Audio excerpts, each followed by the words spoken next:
সেদিন ইনবক্সে এসে এক আপু জিজ্ঞাসা করলেন যে আপু, আমার বাসায় একটা মাত্র বেডরুম আর আমার বাচ্চাকে দেখাশোনারও কেউ নেই।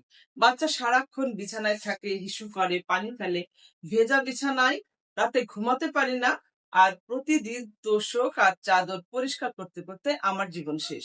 এর কি কোনো সমাধান নেই? আমি তখন আপুকে বলেছিলাম, একটা ভালো মানের ওয়াটারপ্রুফ বেডশিট ব্যবহারে আপনার সকল সমস্যা এক তুড়িতেই শেষ করতে পারে। বিছানায় ওয়াটারপ্রুফ বেডশিট বিছিয়ে তারপরও বাচ্চাকে গোসল করানো হচ্ছে, পানি ছিটালেও নিচের বিছানা বা তোশক ভিজছে না। যাদের বাসায় ছোট বাচ্চা আছে, জায়গা অনেক কম, প্রতিদিন বিছানার চাদর তোশক শুকানো ঝামেলা মনে হয়, তাদের জন্য এটি সত্যি অনেক উপকারী একটা সমাধান। আপনার বাসায় কি এই সমস্যা আছে? কমেন্টে জানান।